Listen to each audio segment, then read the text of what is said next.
te dit des promesses en voilà. Mais qui donc les remplira? Parfois ton cœur dit tout ça. Viens ne te décourage pas, car jamais ton Dieu ne déçoit. Viens, il te comblera de sa grande patience.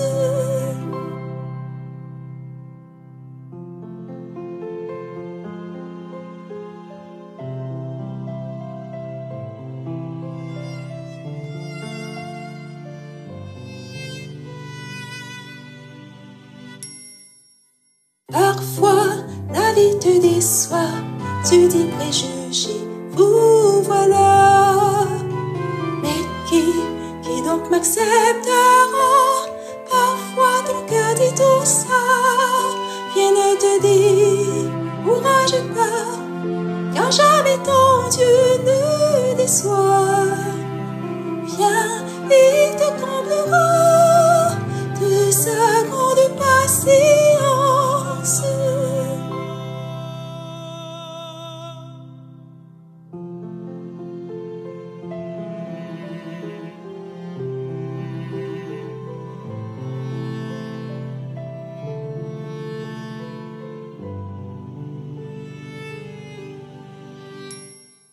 Parfois, la vie te déçoit, tu dis je suis faible, et voilà. Mais qui donc me soutiendra? Parfois ton cœur dit tout ça. Viens ne te décourage pas, car jamais ton Dieu ne déçoit. Viens, il te comblera de sa grande patience.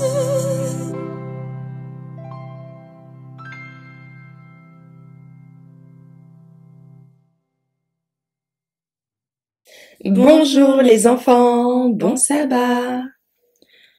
Aujourd'hui, nous allons vous raconter la suite de la belle histoire de Joseph, telle qu'elle a été rapportée dans la Bible.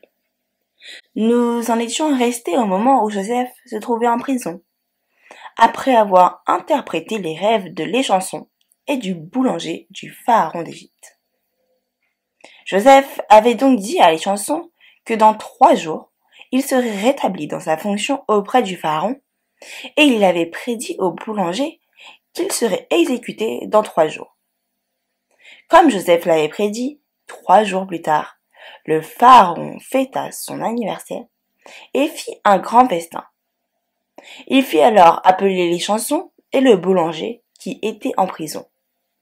On amena l'échanson et on le rétablit dans sa fonction comme Joseph l'avait dit. Mais on amena aussi le boulanger et on le fit mourir comme Joseph l'avait annoncé. Pourtant, même si sa prédiction s'était réalisée, l'échanson oublia complètement Joseph en prison. Joseph resta donc encore de longs mois en prison. Mais Dieu n'avait pas oublié Joseph. Il continuait à prendre soin de lui et veillait sur lui, même en prison. Un jour, le pharaon fit 2 rêves étranges la même nuit. Dans le premier rêve, il se tenait sur les bords du fleuve Nil et vit sortir de l'eau 7 belles vaches grasses. Puis 7 autres vaches maigres sortirent après et dévorèrent les 7 premières. Dans le deuxième rêve, 7 épis pleins et beaux poussaient sur une même tige. Puis 7 autres épis frêles poussaient après et dévoraient les 7 premiers. Le matin, le pharaon était très troublé et ne savait pas quoi penser de ses rêves. Il fit donc appeler tous les sages, magiciens et devins d'Égypte pour qu'ils lui expliquent le sens de ses rêves. Ils étaient tous dépassés. C'est alors que l'échanson se souvint de Joseph et dit au pharaon: « Lorsque j'étais en prison, un jeune homme, un Hébreu, a su interpréter mon rêve et celui du boulanger. Tout s'est réalisé comme il avait dit. Le pharaon fit alors venir Joseph à la hâte hors de prison. On fit venir Joseph et on le présenta au pharaon. Le pharaon lui dit, « On m'a dit que tu sais interpréter les rêves. Voici, j'ai fait des rêves étranges cette nuit et personne n'arrive à m'en donner le sens. Peut-être que toi, tu pourras. » Joseph répondit modestement, « Ce n'est pas moi qui sais interpréter les rêves. C'est Dieu qui donnera une réponse de paix au pharaon. » Le pharaon raconta alors ces deux rêves à Joseph. Quand il eut fini, Joseph dit, « Les deux rêves du pharaon ont le même sens. Dieu montre au pharaon ce qui va arriver. Les 7 vaches grasses et les 7 épis pleins signifient 7 années d'abondance en Égypte. Et les 7 vaches maigres et les 7 épis desséchés signifient 7 années de grande famine, qui viendront après 7 années d'abondance. La famine sera si forte que personne ne se souviendra des années d'abondance passées. Joseph continua en disant, que le pharaon choisisse un homme intelligent et sage et le nomme gouverneur de toute l'Égypte. Pendant les 7 années d'abondance, qu'il prélève 1/5 de toutes les récoltes et qu'il stocke cette nourriture dans les villes pour s'en servir pendant les 7 années de famine qui viendront après. De cette façon, le pays ne sera pas détruit par la famine. Le pharaon et tous ses conseillers trouvèrent que la proposition de Joseph était excellente. Le pharaon déclara, « Puisque Dieu t'a fait connaître toutes ces choses, tu es plus intelligent et plus sage que nous tous. Je te place à la tête de tout le pays d'Égypte. Désormais, c'est toi qui dirigeras tout sous mon autorité. » Le pharaon fit venir son anneau royal, le donna à Joseph et le nomma gouverneur de toute l'Égypte. Joseph avait alors 30 ans. Pendant les 7 années d'abondance qui suivirent, Joseph sillonnait toute l'Égypte avec ses intendants pour collecter une partie des récoltes. Comme il l'avait prédit, il fit stocker d'immenses quantités de nourriture dans toutes les villes du pays. Puis vint le temps de la grande famine prédite. Comme Joseph l'avait dit, les 7 années de disette suivirent les 7 années d'abondance. Il y eut une très grande famine, pas seulement en Égypte, mais dans tous les pays alentours. Cependant, en Égypte, il y avait du pain, car Joseph avait préparé le pays à l'avance à la famine. Quand la famine sévit dans le pays de Canaan où habitaient Jacob et ses fils, il apprit qu'en Égypte on pouvait acheter du blé. Il dit à ses fils, « Allez acheter du blé en Égypte. » Les 10 frères de Joseph descendirent donc en Égypte pour y acheter du blé. Mais Jacob retient Benjamin, le plus jeune frère de Joseph, peinant à se séparer de lui. En Égypte, Joseph reconnut ses frères, mais il se fit passer pour un étranger et se montra dur avec eux, les accusant même d'être des espions. Il exigea de voir leur plus jeune frère, Benjamin, avant de leur vendre du blé. Il garda Siméon en otage et les renvoya chez eux en leur remplissant leurs sacs. Arrivés chez eux, les frères de Joseph découvrirent avec stupeur leur argent dans leurs sacs. Ils redescendirent tous en Égypte avec Benjamin. Joseph les reçut chez lui, mais il ne se révéla toujours pas à eux. Cependant, il fit porter à chacun d'eux une part de son repas, donnant à Benjamin 5 parts, montrant son affection pour lui. Puis, avant de les laisser repartir, il fit cacher sa coupe d'argent dans le sac de Benjamin.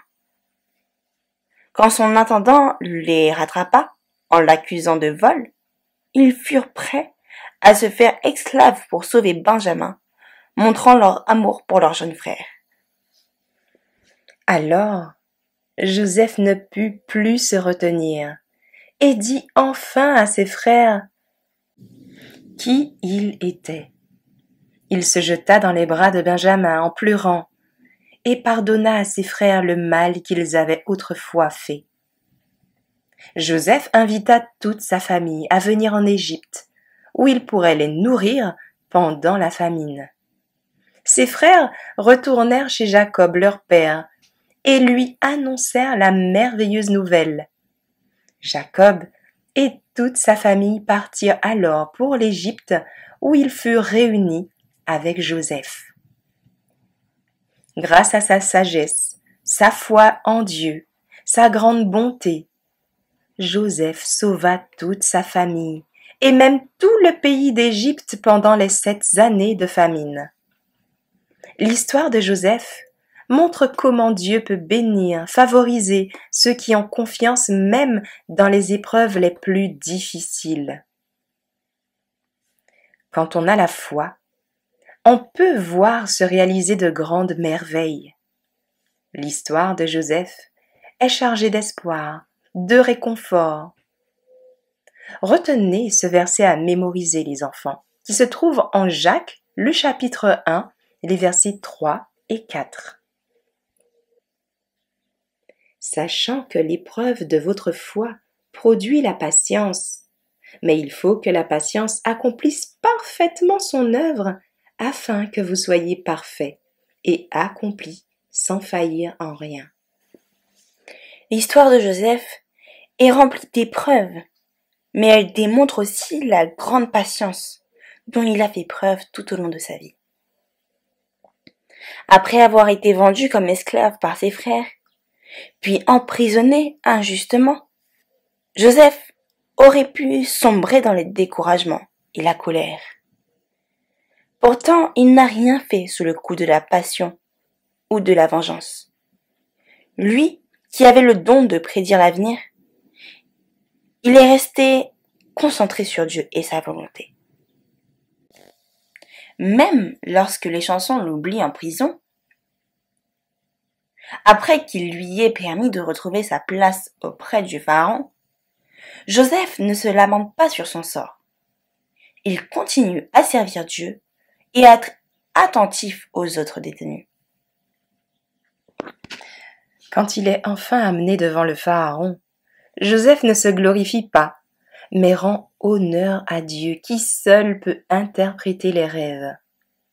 Il propose ensuite sagement un plan sur le long terme, requérant patience, travail pour préparer les années à venir. Enfin, en retrouvant ses frères, Joseph ne les accuse pas, mais leur pardonne avec miséricorde, pensant déjà à l'avenir de tout son peuple.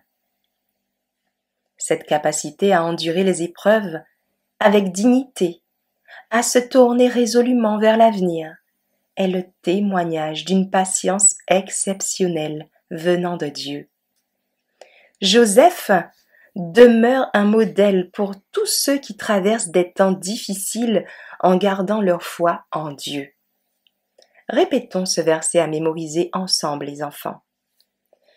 Sachant que l'épreuve de votre foi produit la patience, mais il faut que la patience accomplisse parfaitement son œuvre afin que vous soyez parfaits et accomplis sans faillir en rien. Prions ensemble. Père éternel, toi qui as conduit Joseph à travers tant d'épreuves, apprends-nous, comme lui, la leçon précieuse de la patience. Quand la souffrance et les difficultés s'abattent sur nous, donne-nous la grâce de garder intacte notre foi en toi. Lorsque nous sommes tentés par le désespoir ou par la colère, fais-nous tourner résolument vers toi. Si tu permets que certaines portes restent fermées, donne-nous confiance en ta bonté et en ton pouvoir de faire des miracles. Sois également avec nous pour le moment d'étude qui va suivre. Au nom de Jésus. Amen.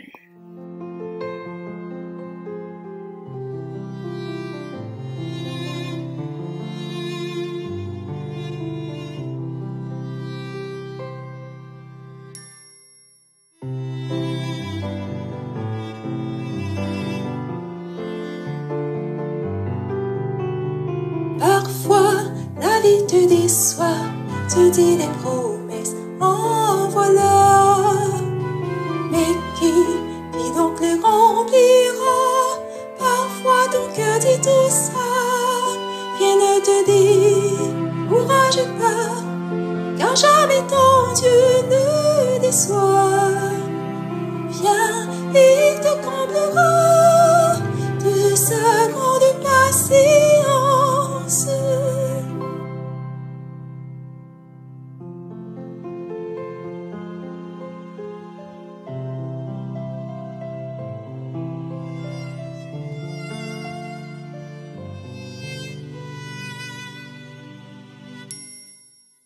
Parfois, la vie te déçoit, tu dis préjugé, vous voilà.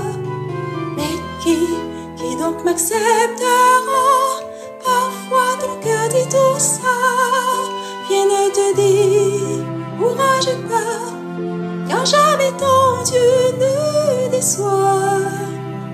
Viens, il te comblera de sa grande patience.